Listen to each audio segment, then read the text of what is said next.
As we jump into this is so different because you guys are usually the radio hosts and the interviewers. But for me, that's what's changed during quarantine. Eric V, what has changed for you in quarantine? Not much, honestly. This is like you guys have all been thrown into my life. Yeah, because you never wanted to leave the house. I've been like I've always been a homebody, dude. Yeah, like, I'm cool staying at home. I'll stay home and play video games for 12 hours straight. I'll go out. Like my social activity, was going to eat and get the mail outside. That was my social activity. Was going to eat something outside. You know what I mean? Nick V, your camera's tripping. Nick V's giving us the background view. No, Nick V has his night base sticker over there right now. Oh, there it is. There you're back. So not much has changed because you've always been a homebody and video game kind of dude. But Nick, and I know your lifestyle, is it changing during this quarantine time? Absolutely. Everything's changed for me. Yeah. Obviously, there's no going out. There's no after hours. There's no going to see DJs or going to the. I can go to the studio if I really, really wanted to, but there's no more of that stuff, which is cool because we're grateful that with our job we could do everything from home. Yeah, man. That's the blessing, right? And I think this whole like staying in and us actually connecting again with each other, like me being able to connect with you and Eric and for us to see, like, Eric was just mentioning rocking with Icy Ice, getting to talk to DJ Melody and all these DJs coming back together and really just like full circle. I think that's been, as a DJ, that's been the biggest blessing out of this whole quarantine for me. Seeing DJs it's been like rock community. Again. Yeah. It's been like community and everybody showing love. I mean, as far as anything, like personally for me, like I said, the social thing, going out, stuff like that, I don't even care about that.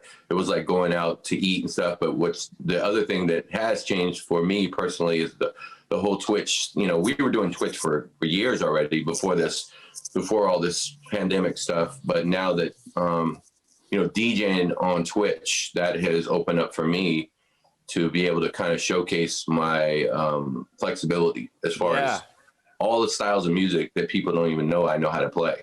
Right. And you as well, and other DJs, because everybody likes to put you in your cubbyhole. Yep. Oh, they're the hip hop guys. Oh, they're the house guy. Oh, they're the Vegas guy. They're the this, the that. They don't know that you listen to all the different shit you listen to as well. Yeah. So, the other day I was playing like Incubus and 311. Yeah. And like going down this whole other road, and I was about to start playing Jewel, and like I was like, whoa, I can do anything I want right now. This is dope. Yeah. And that's the beauty of it, is not being told, hey, you can't play that. Hey, you can't do this. Hey, you can't do that. Like I'm getting ready to start something like whenever I feel like it on Wednesday, a whole different vibe. Mostly like rock stuff and just from anywhere from the 80s to 2000s to dope. Whatever I feel. So like if I want to play System of a Down, I'm going to play System of a Down. Yeah. And it gets us digging again, like how we used to do, like digging in the crates, like except we're digging in through the MP3s and trying to find something I haven't played in a while. Nick, you've been DJing as well, right? I saw you on the cut. Were you just one time. On? I did see you, and you got on and you started cutting a little bit or doing like that. That was one time, bro. It was, People didn't know about that. I've been asking Nick to do it for a while, and he's been taking his time. He didn't want to do it. And one day after we did K-Day, I was telling the people that were watching me doing a mix, I said, I think I'm gonna do after hours. I'm gonna go and play house music and shit like that. And then he surprised me and came. He's like, I'm gonna come and play. Nick, you love house music, right? That's like you've always been your shit, right? Yeah, man. I've definitely danced to a up-tempo beat. I love the frequencies. I love the energy. I love the fact that, the DJ is truly the star, and it's not necessarily, the rappers or the singers or anything like that. When it comes to house music, it's the vibe that you set and the type of selection that you bring that really is the truth about it. And that's it. It's the beat and the dance floor. And that's what I love about house music. And everything else is filtered with gold chains and bottles and fuck all that, man. Yeah. Get on the dance floor, sweat it out, have a good fucking time. You don't know anybody next to you. So to play that music, I guess it's more exciting for me to do. I don't know if you guys remember, I've told this story before. that I stole something from you guys a long time ago. We went to Peppers in the City of Industry. Wow. And I rolled with you guys there, and I was young Vice. I think I was carrying your crates and shit, helping out and passing out promo materials for the Baka Boyz, as I always did. And we got there, and you know, as DJs, even into this day, like, you know, we're spoiled. We get to clubs and they're usually packed and slammed, and it was popping. And we got to Peppers one night, and it was just the off night. It's those nights that a lot of people don't think we ever get. And you guys took to the stage like it wasn't even phasing you. Like, you're like, all right, let's go. And you got up, Eric, you set up set up your vinyl. It was still vinyl. You set up all your vinyl, you got ready. And Nick, I was watching, you're just like evaluating the situation. You're like, all right, let's do this. And you cut off the music, and you're like, we didn't come all the way out here to not have anybody dance. We came out here to make each and every one of you in here dance, whether there's 5 of us or 500. You started just going off on the mic. And the small little crowd that was there, everybody came out. Everybody came out to the dance floor, and it just started partying. And and you started rocking, Eric, and Nick was on the mic, and you were rocking like there was 5,000 people in the room. Yeah. And I've taken that from day one, that I was like, that's the way I need to treat every DJ set, whether it's packed or not. Yeah. So I know you guys have had a lot of influence on so many DJs. That was a big moment for me as a DJ, but not only that, as learning MC skills at the same time. Yeah, I've heard you say this story a couple times, and Nick will be quick to talk some shit on the microphone to people. I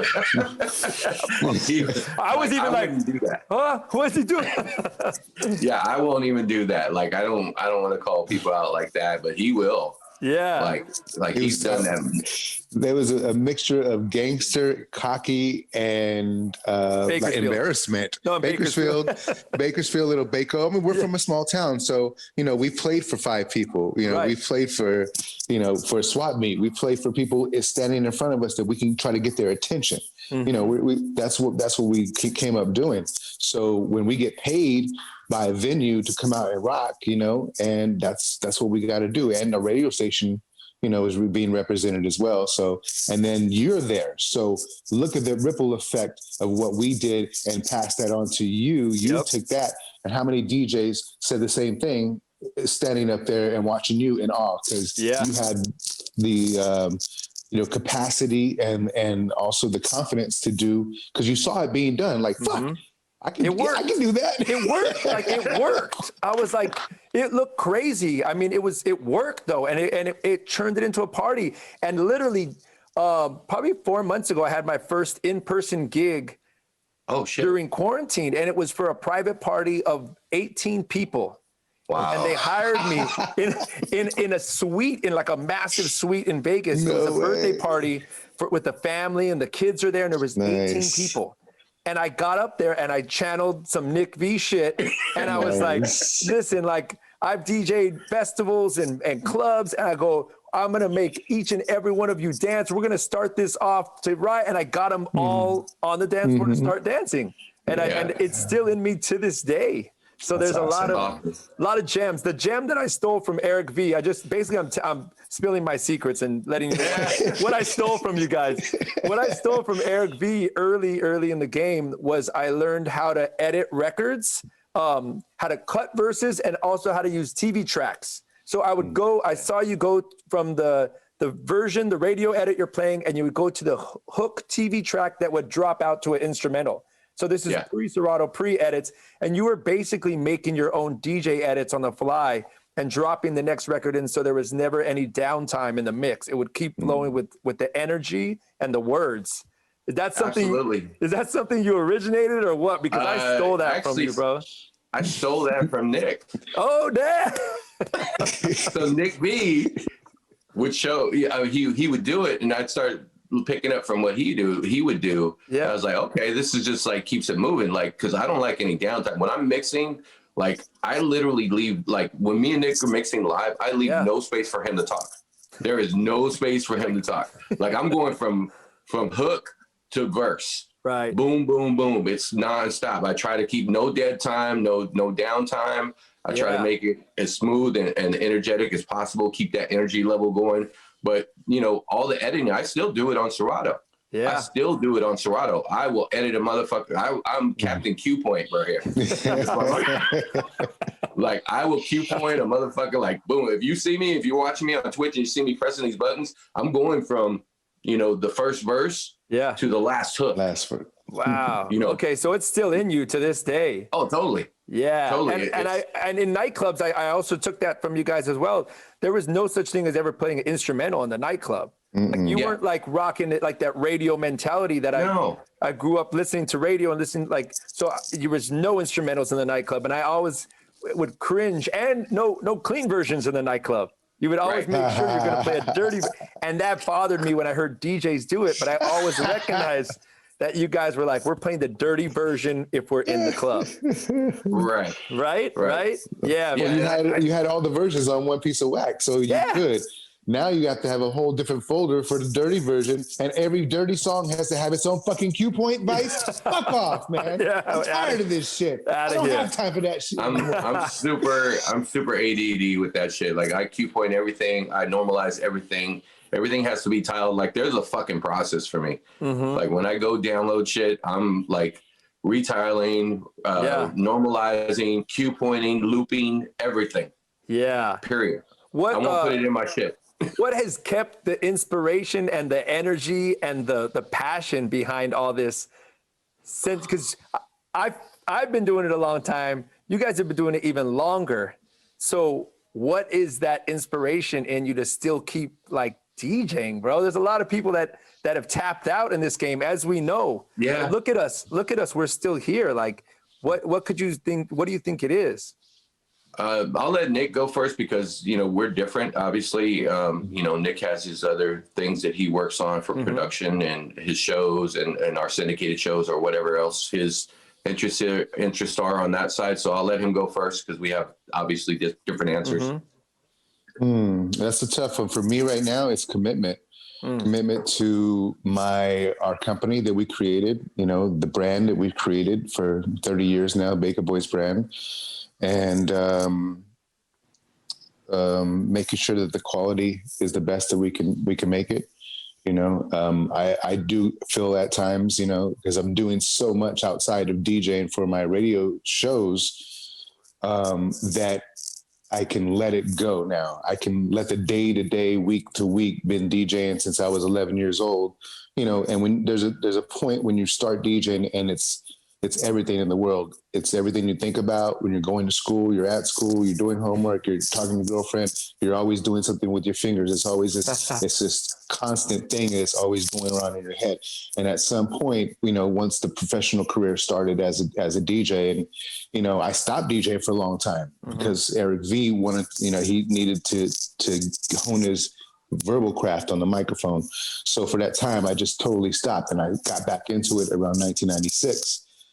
But like I said, right now it's commitment, commitment to continuing to make sure the brand sounds good and we continue to inspire other people to do what we're doing and hopefully do it better in the future.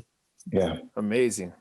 Yeah. And for me, it's just the passion for the art, for being able to play the music that you enjoy and be able to express yourself with whatever style of mixing you're doing that day, that's what continued, that's what keeps me going. And then when people show up to the stream and then, that's been a whole different thing for me, an experience. Cause I'm not a camera person. I hate being on the fucking camera. I hate pictures. I used to skip picture day in high school. I've never been the picture guy. That's always been Nick. He's always been that front person. I don't care about that, but this has forced me to come out of my comfort shell, my comfort zone, as they say. Yeah. So it's allowed me to do my personality in that way. Obviously, I feel like when me and Nick are together, it's better because he adds something that I don't add, and we kind of complement each other. A lot of people don't even know this, but like the whole time when we were at Power, from 93 to 99, I wasn't really comfortable on the microphone.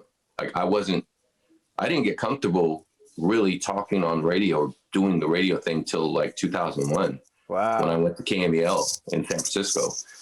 And then I came out of my shell, and then I'm able to just do my own thing now. Like, you know, I'm able to hold my own and on the radio and do what I have to do business wise Yeah. and all that stuff. So it took me that long to get to the point where I am now, where like some people are afraid of mics.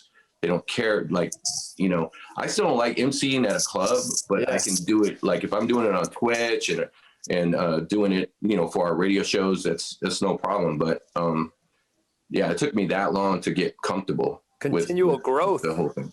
Continual growth. Look at this. That's crazy. I would never have. I remember early in the Power days being around you guys and Frankie mentioning that you hated being on the mic. So, and I was always like, that makes no sense. Like Eric's a radio personality. Like that's wild to hear it come from you and say that that's true, that it was. Well, we weren't really radio personalities to start with. You know, we started off as just DJs, and, you know, we got inspired to be on the radio, and somebody had to grab the mic, and I didn't give a fuck. So I just did it. Yeah. And he was more comfortable behind the turntables, and I was more comfortable behind the mic. So we just played our roles, you know, what we were good at.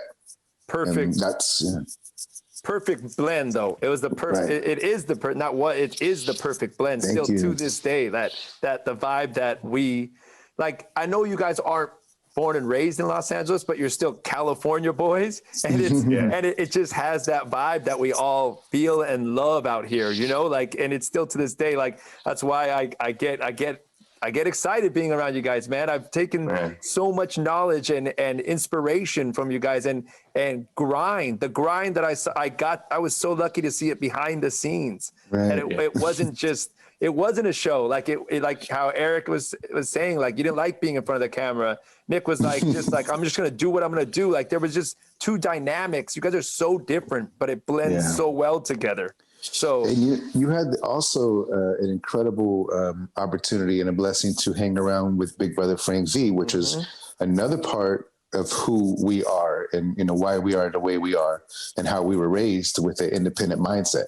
Yeah. So you got to see that from my brother Frank in a real way that you didn't see from us as well. Just like three different dynamics here, you know, from the Vidals that you had an opportunity to absorb. So that was awesome, right? Yeah, and I might have been the one of the very lucky few that got to see it like that, because I did anything Frank wanted to do, I'm in, bro. I was on the drop of a dime, dude. I didn't care about getting paid. I didn't care about anything. I was just like, it's just time for me to soak up game. That's my big bro. That's the captain. Salute to the captain. Sure. He had my back. I honestly felt like as if I was, you know, one of his young little sons. Like he had my back. He took care of you. Yeah, he took care of me. He took care of me. Here's who we all learned from. That's Big Cat. Big That's Cat. Frank V. That's Big Frank. Amazing. Wow. And that's us at KKXX in Bakersfield in 1990. Holy, look at that. Yeah.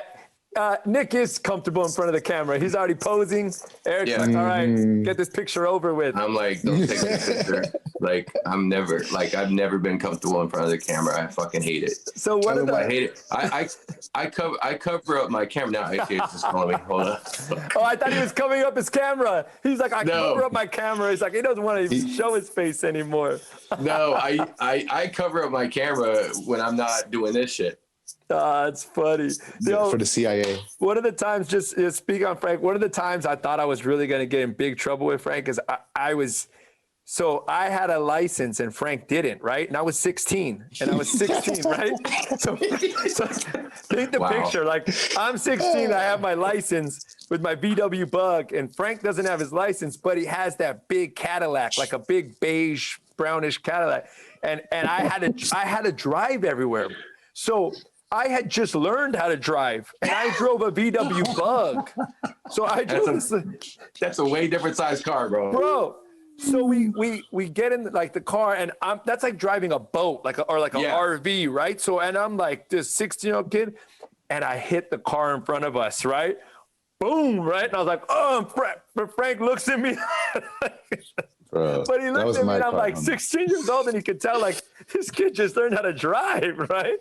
So luckily we get out, and the other car was kind of smashed in, And look at the caddy, and the caddy didn't even have a scratch. Nothing. No dent. Nothing. Nothing. I That think thing was Frank a gave boat. him some cash, and the guy scratched. Oh shit! I hadn't heard that story. Yeah, Nah, man. Yeah. Nah. Yeah. So wait a minute. So you were driving the Cadillac, which was my car. I loaned that to my brother Frank V. My bad, Nick. No worries, no worries. It's okay. It was an extra. It was an extra one of those things. It was that time. Yeah. Anyway, did you drive Frank to go pick up little Kim in that Cadillac? Oh, yeah. I was in. Yes. me and Rudy. Me and Rudy. Rude dog. Yes. Wow. Yes, Yeah. dude. I was Sandoval. at LEX. We went to go pick up little Kim. That is caddy. I have some. I don't have a picture of that one, but I have a lot of pictures with Frank where I'm with ODB, me and Frank and ODB on the rooftop at Loud Records. I think I mentioned you guys. There's a Polaroid picture that exists of my first lap dance at the Death Row Tupac How Do You Want It party I was at. So there's there's a lot of big life monumental moments that I got to go through with either you guys being around or Big Frank. So. Oh my God. So we are day ones then, huh? Our day ones, exactly, bro. And I always, still to this day, use the line that Frank would give me. He said, "Don't cheat yourself. Treat yourself. Treat yourself. So to this day, bro, whenever I go in on anything, I'm like, I'm treating myself today. Yeah. There you go. Yeah. So listen, we our back to day one stories can keep on going. I appreciate you guys for coming together on this Saturday night. It's going to be, I'm going to start off. I'm opening up, but I know how to open up. So I won't break. You're going to burn my records, bro? I won't burn any of the, yeah. I'll do this the right way. 8 p.m. I'll start off. It's like the doors open, right? It's like the doors are just opening. People are trickling in. Yeah. You gotta know how to play. I want you to keep it sexy. You know what I mean? Mid-tempo, low to 85, 89 BPM. You know what I mean? Keep it right leave there. The energy for us. All right. I won't even. The microphone use will be to a minimum. You got a drink in your hand. Keep it chill. Like I got it. I'm in. I've learned from the greats, Nick V, Eric V. So I appreciate you guys for jumping together and doing this for back to day ones. We're gonna have a good time. Thank you for having us, man. It's gonna be fun. I'm looking forward to it, and it's like I said, it's rare for me to get Nick to do anything. So when I told him about it and he was down and open to it, I was like excited about it because, Nick is my other half. Like I can do myself and I can do what I do, but together I feel like we're better together. It's like, it's like twin type shit. It's like yin and yang type thing. So, the energy that we bring is still, I feel like as far as what we do, radio wise and the energy that we project is different from other people out there. It's one of a kind, bro.